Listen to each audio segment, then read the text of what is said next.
प्रिय छात्रों, हम अध्याय 10 में कक्षा 12वीं के बही खाता लेखा कर्म के अंतर्गत वित्तीय विवरणों के विश्लेषण के बारे में अध्ययन कर रहे थे। तो यहाँ पर जो है वित्तीय विवरण के विश्लेषण की जो विभिन्न तकनीक हैं उसके बारे में हमने पिछले अध्याय में चर्चा की। तो यहाँ पर जो वित्तीय विवरणों का विश्लेषण है, ये वित्तीय विवरणों के विश्लेषण की क्या है, महत्वपूर्ण तकनीक है, जिसके अंतर्गत हम दो या दो से अधिक अवधियों के समंकों को तुलनात्मक आधार पर वित्तीय विश्लेषण के उद्देश्य से हम विभिन्न मदों का अध्ययन यहाँ पर करते हैं। तो एक संस्था के वित्तीय विवरण जो हैं उनके 2 वर्षों के समंकों के आधार पर हम उनका यहाँ पर तुलनात्मक अध्ययन करते हैं और यहाँ पर उनका संबंध जो है अन्य मदों से स्थापित किया जाता है। वित्तीय विवरणों के विश्लेषण हेतु विभिन्न प्रकार की तकनीकों का प्रयोग किया जाता है ताकि उसके द्वारा जो है व्यवसाय की लाभदायकता, क्षमता, वित्तीय सदृढ़ता आदि का अध्ययन किया जा सके और उनका तुलनात्मक अध्ययन कर हम जो है भविष्य की योजनाएं बनाए जा सकती हैं। तो यहाँ पर जो तुलनात्मक अध्ययन है, ये मुख्य रूप से 2 विवरणों का तुलनात्मक अध्ययन यहाँ पर किया जाता है। तो तुलनात्मक अध्ययन की जो 2 विधि हैं, नंबर 1 तो है तुलनात्मक आय का विवरण या लाभ हानि का विवरण का विश्लेषण, और दूसरा जो है वो तुलनात्मक आर्थिक चिट्ठे का विश्लेषण। तो यहाँ पर जो है हम तुलनात्मक अध्ययन के रूप में जो है हम 2 प्रकार से यहाँ तुलनात्मक अध्ययन करते हैं। नंबर 1 जो है तुलनात्मक आय का विवरण और दूसरा जो है लाभ हानि का वितरण, और जो दूसरा प्रकार है वो है तुलनात्मक आर्थिक चिट्ठे का विश्लेषण। तो यहाँ हम देखते हैं तुलनात्मक आय का विश्लेषण। नंबर 1, इस विवरण के अंतर्गत जो है मुख्य रूप से बेचे गए माल की लागत, इसमें जो है बेचे गए माल की लागत, संचालन से प्राप्त आय और उपभोग की गई सामग्री की लागत के साथ विभिन्न जो व्यय हैं, अन्य खर्चे हैं और आय के साथ जो है और टैक्स पूर्व एवं पश्चात के लाभों को दर्शाया जाता है। तो तुलनात्मक आय के विवरण में जो है मुख्य रूप से बेचे गए माल की लागत को सम्मिलित करते हैं, संचालन से जो प्राप्त आय है उसको सम्मिलित करते हैं, उपभोग की गई सामग्री की जो लागत है उसको सम्मिलित करते हैं, साथ ही विभिन्न व्ययों को और आयों को और इसके अलावा जो टैक्स वगैरह चुकाए गए हैं उन सबको हम इसमें सम्मिलित करते हैं। इसका जो सूत्र है वो है परिवर्तित प्रतिशत बराबर वास्तविक परिवर्तन बटे गत वर्ष के आंकड़े इंटू 100। तो इसमें जो है हम यहाँ पर ये देखते हैं कि परिवर्तन का प्रतिशत क्या रहा। इसके लिए हम क्या करते हैं कि विगत 2 वर्षों के जो आंकड़ों के आधार पर जो वास्तविक परिवर्तन है उसको हम ज्ञात करते हैं और गत वर्ष के जो समंक है उसको बटे में लेकर 100 से मल्टीप्लाई करते हैं। तो इस तरह से हमें यहाँ पर परिवर्तित प्रतिशत प्राप्त होता है। तुलनात्मक आय के विवरण में इन मदों की तुलना जो है गत वर्ष के समंकों से की जाती है और इसमें होने वाले वास्तविक परिवर्तन की गणना की जाती है। इसके अलावा इस विवरण में परिवर्तनों को जो है प्रतिशत के रूप में व्यक्त किया जाता है।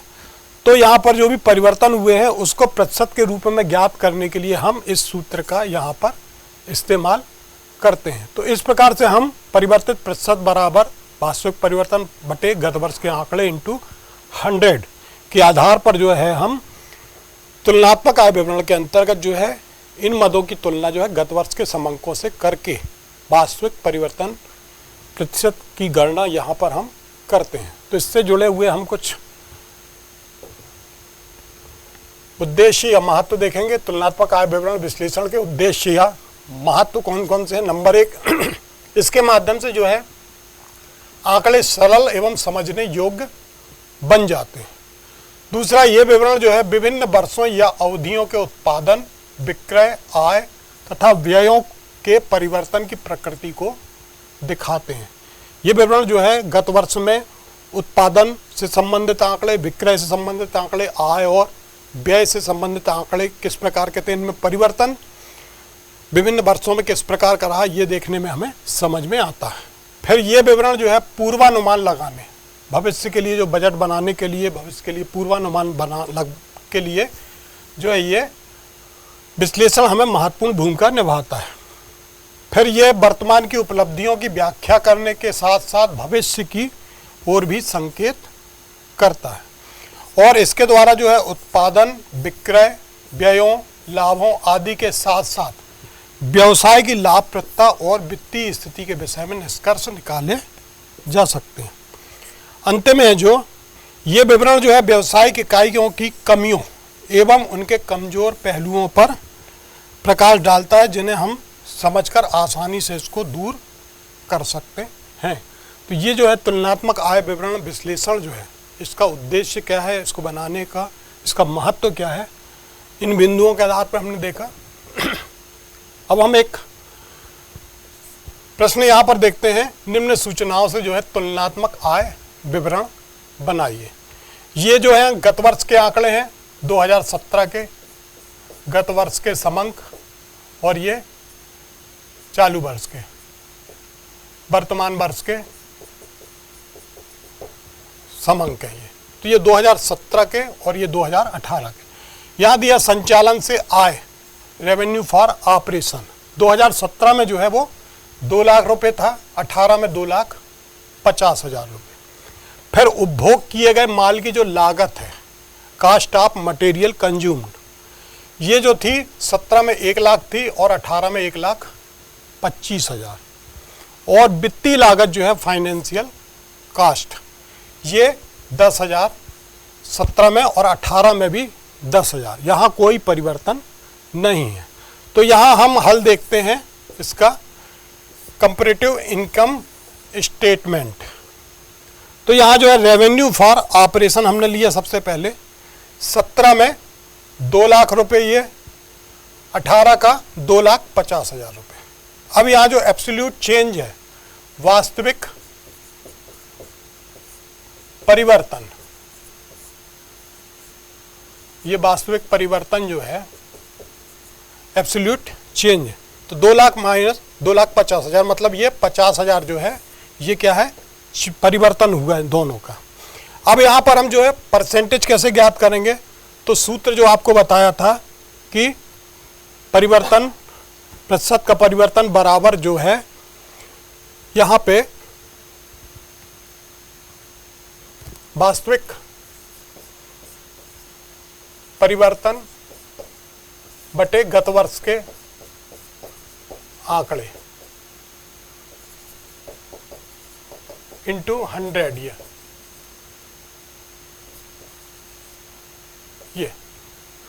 तो यहां पर जो है वास्तविक परिवर्तन जो 50,000 है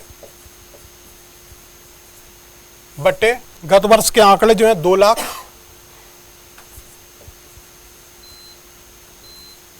इंटू 100, तो बराबर ये आ गया यहाँ पर 25। तो ये 25 क्या आया, 25%। तो यहाँ पर हमने ये देखा कि रेवेन्यू फॉर ऑपरेशन में जो है परसेंटेज चेंज जो है, प्रतिशत का परिवर्तन, प्रतिशत परिवर्तन, ये है 25%। तो इसके लिए क्या किया हमने, जो एब्सोल्यूट चेंज है 50,000 बटे गत वर्ष के आंकड़े जो हैं 2 लाख रुपए, उस बटे में इंटू 100, तो ये आया 25%। इसी प्रकार से यहाँ इसमें से माइनस करेंगे हम जो कॉस्ट ऑफ मटेरियल कंज्यूम्ड और फाइनेंशियल कास्ट, तो ये 1 लाख रुपए और 1,25,000 रुपये, और ये 10,000 और ये 10,000। अब इन दोनों में पहले हम परिवर्तन देख लें, तो कॉस्ट ऑफ मटेरियल कंज्यूम्ड में जो है 25,000 का डिफरेंस है और फाइनेंशियल कॉस्ट में निल है, ये निल। तो इस हिसाब से यहाँ पर भी हमने उसी सूत्र से निकाला, तो ये आया 25%, 25,000 बटे 1 लाख इंटू 100, तो ये आया कितना, 25%। फाइनेंशियल कास्ट का ये निल आया। अब यहाँ पर जो है 1 लाख और 10,000, ये माइनस, ये हमने दोनों को मिला के माइनस किया, इससे 2 लाख से, तो ये कितना रहा 90,000। यहाँ हमने 1,25,000 और 1,10,000 हुआ 1,35,000, इसमें से 2,50,000 में से माइनस किया तो ये आए 1,15,000। अब इन दोनों के बीच में जो डिफरेंस है ये net profit before tax, tax के पहले यहाँ पर जो है अंतर जो है वो है कितना 25,000 का। तो यहाँ पर एब्सोल्यूट चेंज जो है यहाँ पर वही हम प्रक्रिया अपनाएंगे 25,000 इंटू बटे जो है गत वर्ष के आंकड़े यहाँ पर कितना हुआ 90,000 इंटू 100 बराबर ये आ गया 27.78%। तो ये इस तरह से जो है हम आय का जो है विवरण तैयार करते हैं। इसमें हम परसेंटेज का चेंज किस प्रकार से हो रहा है इसको हम ज्ञात करते हैं। एक और उदाहरण है, निम्न सूचनाओं से तुलनात्मक आय विवरण बनाइए। संचालन से आय रेवेन्यू फॉर ऑपरेशन 1,20,000, 1,50,000। उपभोग किए गए माल की लागत 70,000 और ये 75,000। अन्य व्यय जो है वो 20,000 और यहाँ पर है ये 25,000। टैक्स जो है वो 6,000 और ये 10,000। यहाँ इसको हमने हल किया तो रेवेन्यू फॉर ऑपरेशन जो है 1,20,000, 18 का 1,50,000। तो एब्सोल्यूट चेंज जो है परिवर्तन जो है वो कितना आया 30,000। फिर कॉस्ट ऑफ मटेरियल का जो है 70-75 ये आया, अंतर 5,000। अदर एक्सपेंसेस 20,000, ये 25,000, इसका भी चेंज आया 5,000। तो प्रॉफिट बिफोर टैक्स जो है ये कितना आया 30,000। यहाँ हमने 70 और 20 इसमें से एक 20 में से माइनस किया तो ये एक 30,000 आया। यहाँ 75 और 25 80, यहाँ पर इससे माइनस किया हमने तो ये आया कितना 50,000। और इन दोनों के बीच में जो डिफरेंस है वो 20,000 का अंतर। और इसी तरह से टैक्स में हमने निकाला तो ये 6,000 गत वर्ष के हैं और 18 के जो हैं 10,000। इन दोनों का डिफरेंस जो है 4,000 आया। अब यहाँ पर हम उसी सूत्र के अनुसार जो है यहाँ पर हम गणना कर लेंगे। तो यहाँ जो है इस सवाल के अंतर्गत एब्सोल्यूट चेंज जो है 30,000 इन बटे गत वर्ष के आंकड़े 1,20,000 इंटू 100 बराबर ये आ गया कितना 25%। तो इसी तरह से हम सभी का निकालेंगे। इसी तरह से हम सभी के यहाँ पर जो है परसेंटेज का प्रतिशत ज्ञात करेंगे। यहाँ पर जो है हमने माइनस करके इसमें से ये 24,000 आए, यहाँ पर 40,000 और जो एब्सोल्यूट चेंज है दोनों के बीच में वो आया 16,000। तो यहाँ जो हमने अंतर यहाँ पर निकाला 16,000 बटे ये आएगा गत वर्ष के आंकड़े 24,000 इंटू 100 बराबर ये आया 67%। इस प्रकार से यहाँ पर जो है हम विभिन्न सूचनाओं के आधार पर जो है तुलनात्मक आय का विवरण तैयार करते हैं। अब दूसरा जो बताया मैंने तुलनात्मक आर्थिक चिट्ठा। तो तुलनात्मक आर्थिक चिट्ठा क्या है? 2 या 2 से अधिक तिथियों को प्रकट होने वाले संपत्ति और दायित्व की स्थिति को यह दिखाता है, साथ ही इसमें होने वाले परिवर्तनों का ज्ञान भी ये कराता है। इस प्रकार से एक विवरण से एक कंपनी की आर्थिक स्थिति में होने वाले वास्तविक परिवर्तन एवं परिवर्तन के प्रतिशतों का पता लगाया जाता है। तो आर्थिक चिट्ठा क्या है? ये जो है विभिन्न अलग अलग 2 तिथियों में कंपनी की जो संपत्ति और दायित्व की स्थिति किस प्रकार की है, ये जानने के लिए हम तुलनात्मक आर्थिक चिट्ठा को तैयार करते हैं। तो ये हमें क्या बताता है? इनमें होने वाले परिवर्तनों का ज्ञान कराता है, साथ ही कंपनी की आर्थिक स्थिति में होने वाले जो वास्तविक परिवर्तन है और जो परिवर्तन का प्रतिशत है उनका पता लगाया जाता है। तो यहाँ हम चिट्ठे को देखते हैं, तुलनात्मक आर्थिक चिट्ठा। समता अंश पूंजी दी है 25 लाख और 18 में 25 लाख। स्थायी संपत्ति ये दी है 30 लाख और 36 लाख, संचय आधिक्य 10 लाख और 11 लाख, विनियोग दिया है 10 लाख, ये बराबर, इसमें कोई भी परिवर्तन नहीं है। फिर दीर्घकालीन ऋण जो है 15 लाख, 15 लाख, यहाँ भी कोई परिवर्तन नहीं है। फिर चालू संपत्ति 15 लाख, यहाँ पर जो है परिवर्तन है 10,50,000। चालू दायित्व जो है 5 लाख और ये 5,50,000। अब हम इसमें भी वही प्रक्रिया को अडॉप्ट करेंगे। यहाँ पर जो है 17 के आंकड़े दिए हैं और जो 18 के आंकड़े दिए हुए हैं, इनसे जो है हम वास्तविक जो अंतर है, डिफरेंस जो है वो परिवर्तन है, वो हम निकालेंगे। तो अगले स्लाइड में हम यहाँ देखते हैं हल। 31 मार्च 17-18 में पर्टिकुलर जो है ये प्रीवियस ईयर के 2017 के और 2018 के। तो जो शेयर कैपिटल जो दी थी 25 लाख, अंश पूंजी 25 लाख की थी, ये भी 18 में 25 की थी, तो यहाँ कोई परिवर्तन नहीं है, ये नील, ये नील। फिर रिजर्व एंड सरप्लस में जो है 10 लाख और 11 लाख थे, तो एब्सोल्यूट चेंज जो है वो 1 लाख का है। तो यहाँ भी 1 लाख बटे 10 लाख इंटू 100, तो इक्वल टू आ गया ये 10%। फिर इसी तरह से share application money pending allotment, ये नील है। ये भी नॉन करेंट लाइबिलिटीज, ये भी नील है। इसमें लॉन्ग टर्म ब्रोइंग ये 15 लाख है, दीर्घकालीन ऋण जो है वो 15 लाख के हैं, यथावत थे, तो यहाँ भी कोई स्थिति नहीं है, तो ये भी नील हो गया। फिर करंट लाइबिलिटीज चालू दायित्व 5 लाख के हैं और अब ये बढ़ के 5,50,000 हो गई। तो यहाँ डिफरेंस जो है वो कितने का है, 50,000 का। तो यहाँ भी हमने अंतर निकाला, तो 50,000 इंटू 100 डिवाइड बाई 5 लाख, तो ये आए 10%, ये 10%। तो यहाँ पर जो है हमने लाइबिलिटीज दायित्वों को देखा कि दायित्वों में जो परिवर्तन है वो अलग अलग है। अब इनका जो हमने डिफरेंस अंतर निकाला यहाँ पर, तो ये 55 लाख रुपए और इसका जो टोटल आया ये 56,50,000 रुपये। तो यहाँ पर जो है डिफरेंस जो है एब्सोल्यूट चेंज 1,50,000 बटे ये आ जाएगा प्रीवियस ईयर का आंकड़े 55 लाख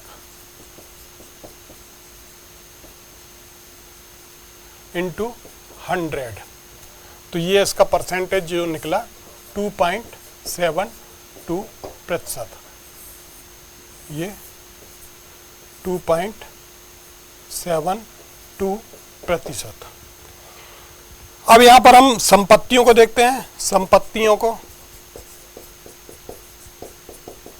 संपत्तियों में नॉन करंट असेट्स में फिक्स्ड असेट्स के अंतर्गत जो है टेंजेबल असेट्स जो हैं 30 लाख की और 36 लाख की, इनके बीच में जो डिफरेंस है वो है 6 लाख का। तो यहाँ भी हम जब निकालेंगे तो एब्सोल्यूट जो चेंज है वो 6 lakh into 100 divide by 30 lakh, तो ये आएगा यहाँ पर 20%।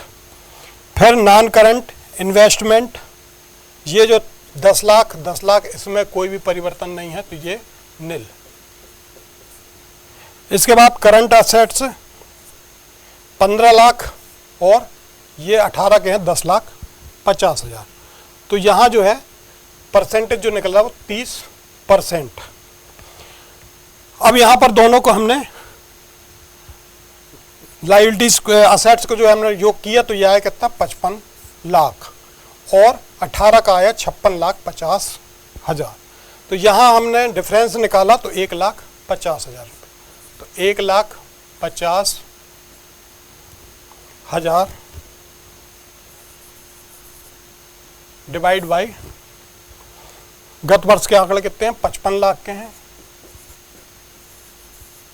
55 लाख इंटू 100, तो ये परसेंटेज आएगा यहाँ पर बराबर 2.72%।